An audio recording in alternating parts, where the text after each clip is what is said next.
할레파, 도대체 이들은 누굴까요? 불순종하고 헛된 말을 하며 속이는 자가 많은 중 할레파 가운데 특히 그러하니. 할레파, 이들은 누굴까요? 유대인들 중에 물론 남자들은 다 할례를 받았어요. 이방인들 중에도 유대교로 개종하는 사람들은 할례를 받았습니다. 굉장히 거룩하잖아요.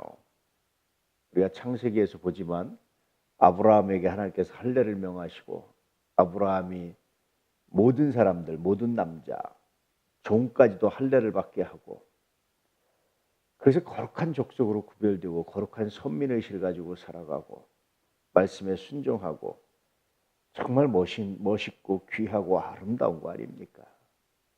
그런데 왜 이토록 할레파가 문제가 될까요? 왜 불순종하고, 왜 헛된 말을 하고, 왜 속이고, 이런 사람이 많은데 그 중에 할레파가 특히 그러하다, 특히 더하다. 왜 그럴까요, 할레파가?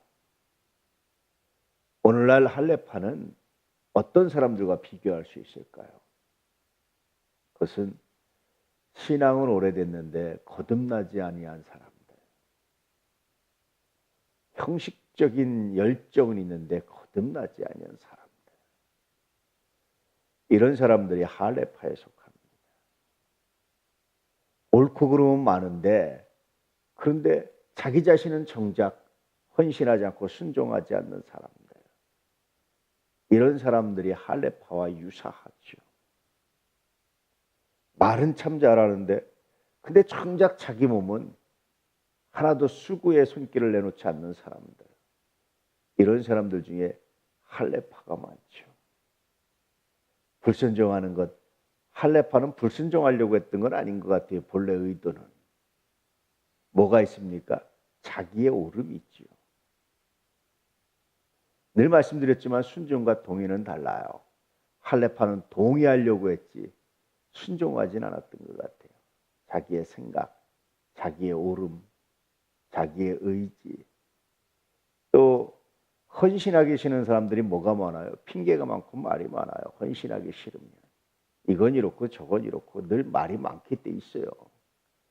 내가 헌신하기 싫은데 나는 하기 싫어, 내가 이렇게 하기 싫구나 라고 솔직하게 인정하고 가만히 있으면 그것은 굉장히 또 달라요.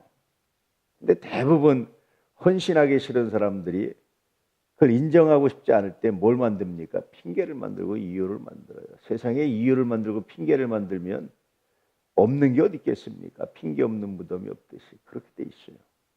할레파, 그런 사람들이죠. 그렇게 불순종의 이유를 수백 가지를 더 가지고 있는 사람들, 신앙의 연륜은 오래돼서 여러 가지 잘 아는데 그런데 헌신하기 싫은 사람들의 특징, 이런 사람들이었단 말이죠. 헛된 말을 하며 속이는 자, 특히 속일 때 자기 자신을 속이는 거죠. 자기 자신도 속는데 그것이 속음인 줄 몰라요. 왜 내가 이런 말을 하는지, 자기는 옳은 정의를 말한다고 생각하는데 사실은 헌신하기 싫고 순종하기 싫고 하는 것들을 속이는 거예요. 물론 겉으로 속이는 것도 있습니다. 할레파가 유대인들이, 특히 바리새인들이 그럴 수 있었던 이유는 뭐예요? 자기들은 의롭다고 생각했기 때문에 이 정도 죄는, 이런 생각도 굉장히 많죠. 늘 말씀드렸지만 평소에 정직하다고 생각하는 사람들은요, 결정적일 때 거짓말합니다. 왜냐하면 자기는 평소에 정직하니까. 근데 평소에 늘 죄인이라고 생각하는 사람들은요, 결정적일 때 진실할 때가 많아요.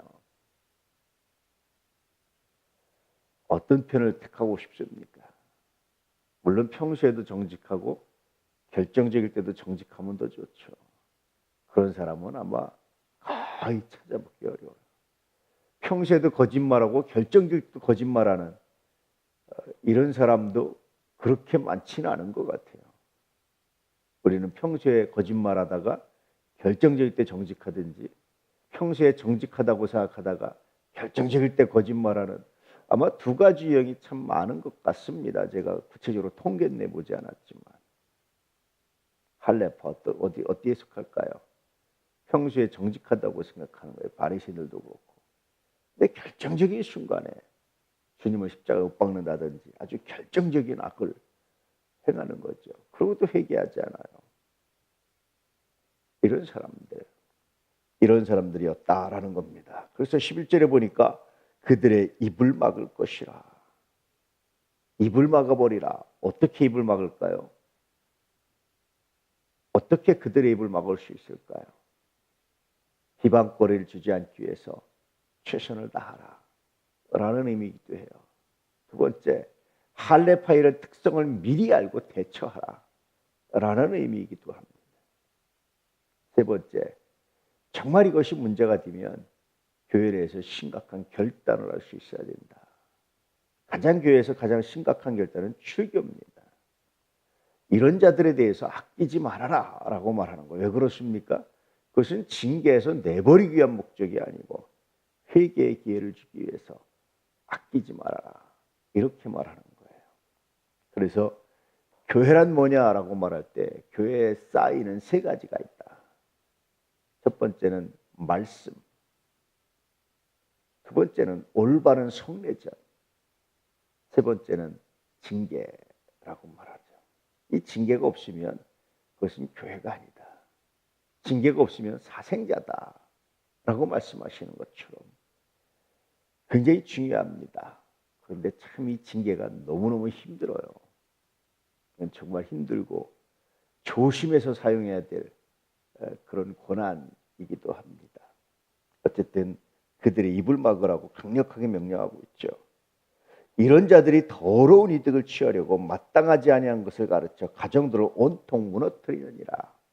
그래서 징계, 그래서 그건 출교까지도 굉장히 강력한, 물론 이 출교는 오늘 말씀이 아니라 성경 전체의 의미를 담고 하는 말씀입니다. 가정들을 온통 무너뜨리는, 다른 사람들을 온통 무너뜨리는, 악영향을 끼치는 독버섯 같은, 암세포 같은 이런 역할을 빨리 그것을 도려내는 수술을 해야 된다라고 말씀해주고 있는 거예요. 참 심각하죠. 신앙이 오래됐다는 것이 무언가 안다는 것이 그것이 내가 헌신하기 싫고 내가 순종하기 싫을 때는 얼마나 큰 독버섯 암세포가 되는지. 어린 여러분, 이 땅을 살아가는 동안 하나님 내가 헌신하게 해주십시오. 내가 순종하게 해주십시오. 이 고백이, 이 헌신이, 이 결단이 중단되면 정말 심각한 문제가 생긴다라는 사실을 기억하시고 하나님 나라 갈 때까지 이 수고, 이 결단, 이 믿음을 유지하고 살아가시는 은혜가 있기를 주의 이름으로 축복합니다. 할례파가 아니라 거듭난 그리스도인. 이것이 무엇일까를 묵상하면서 이 순간에 내가 거듭난 그리스도인의 삶은 무엇일까를 묵상하면서 이런 믿음이 긍정적 역할을 하는 놀라운 삶들이 되시기를 축복합니다. 할렐루야.